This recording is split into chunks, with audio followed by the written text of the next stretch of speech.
ವೀಕ್ಷಕರೇ ನಮಸ್ಕಾರ. ನೀವು ನೋಡ್ತಾ ಇದ್ದೀರಾ ಆರ್ ಮ್ಯಾಕ್ಸ್ ಕನ್ನಡ. ನಾನು ಅಶ್ವಿನಿ ಭಟ್.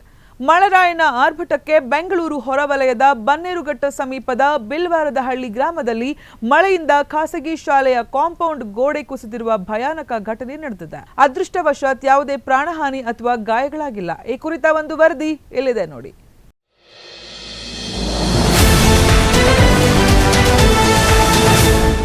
ಮಂಗಳವಾರ ಸಂಜೆ ಸುರಿದ ಭಾರೀ ಮಳೆಗೆ ಆನೇಕಲ್ ತಾಲೂಕಿನ ಬನ್ನೇರುಘಟ್ಟ ಸಮೀಪದ ಬಿಲ್ವಾರದಹಳ್ಳಿಯ ನ್ಯೂ ವಿನ್ನರ್ ಶಾಲೆಯ ಕಾಂಪೌಂಡ್ ಗೋಡೆ ಏಕಾಏಕಿ ಕುಸಿದಿದೆ. ಘಟನೆಯ ಮಾಹಿತಿ ತಿಳಿಯುತ್ತಿದ್ದಂತೆ ಬನ್ನೇರುಘಟ್ಟ ಗ್ರಾಮ ಪಂಚಾಯಿತಿ ಪಿಡಿಒ ರಮೇಶ್ ಸ್ಥಳಕ್ಕೆ ಭೇಟಿ ನೀಡಿ ಪರಿಶೀಲನೆ ನಡೆಸಿದ್ರು. ಗೋಡೆ ಕುಸಿದ ಪರಿಣಾಮ ಪಕ್ಕದ ಕಟ್ಟಡದಲ್ಲಿದ್ದ 2 ಕುಟುಂಬಗಳನ್ನು ಮುಂಜಾಗ್ರತಾ ಕ್ರಮವಾಗಿ ಸುರಕ್ಷಿತ ಸ್ಥಳಕ್ಕೆ ಸ್ಥಳಾಂತರಿಸಲಾಗಿದೆ. ಅಲ್ಲದೆ ಗೋಡೆ ಕುಸಿದಿರುವ ಪ್ರದೇಶದ ಪಕ್ಕದ ರಸ್ತೆಯಲ್ಲಿ ಸಾರ್ವಜನಿಕರ ಓಡಾಟವನ್ನು ತಾತ್ಕಾಲಿಕವಾಗಿ ನಿರ್ಬಂಧಿಸಲಾಗಿದೆ. ವಿದ್ಯಾರ್ಥಿಗಳ ಸುರಕ್ಷತೆಯನ್ನು ಗಮನದಲ್ಲಿಟ್ಟುಕೊಂಡು ನ್ಯೂ ವಿನ್ನರ್ ಶಾಲೆಗೆ ತಾತ್ಕಾಲಿಕ ರಜೆ ಘೋಷಿಸಲಾಗಿದೆ.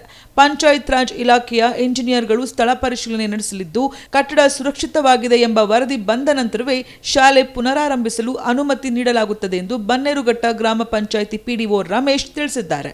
ಅದೃಷ್ಟವಶಾತ್ ಈ ಘಟನೆಯಲ್ಲಿ ಯಾವುದೇ ಸಾವು ನೋವು ಸಂಭವಿಸಿಲ್ಲ. ರಮೇಶ್ ಅಂತ ಪಿಡಿಒ ನಾವು ಇಂಜಿನಿಯರ್ನ ಕರೆಸಿ ಅಸೆಸ್ ಮಾಡ್ತೀವಿ. ನಾಳೆ ಅವ್ರು ಎಷ್ಟು ದಿನ ಹೇಳ್ತಾರೋ ಅಥವಾ ನಿಮ್ಮದು ಡ್ಯಾಮೇಜ್ ಇತ್ತು ಅಂತಂದರೆ ಕಂಪ್ಲೀಟಾಗಿ ನಿಲ್ಲಿಸ್ಬೇಕಾಗ್ತದೆ. ಯಾಕಂದ್ರೆ ಮಳೆ ಗಿಳೆ ಬಿದ್ದು ಮಕ್ಕಳೆಲ್ಲ ಏನಾದರೂ ಹೆಚ್ಚು ಕಡಿಮೆ ಆಗೋಯ್ತಂದರೆ ಯಾರೋ ಜವಾಬ್ದಾರಿ ತಗೊಳಕ್ಕಾಗಲ್ಲ. ಅದಕ್ಕೆ ನಾನು ಇಂಜಿನಿಯರ್ ಬರ್ತಾರೆ, ಅಸೆಸ್ ಮಾಡ್ತಾರೆ ಇದೆಷ್ಟು ಡೇಂಜರ್ ಇದೆ ಅಥವಾ ಏನಾಗಿದೆ ಅಂತ. ಅವರು ಏನು ರಿಪೋರ್ಟ್ ಕೊಡ್ತಾರೆ ಅಲ್ಲಿವರೆಗೂ ನೀವು ಇದು ಮಾಡಿ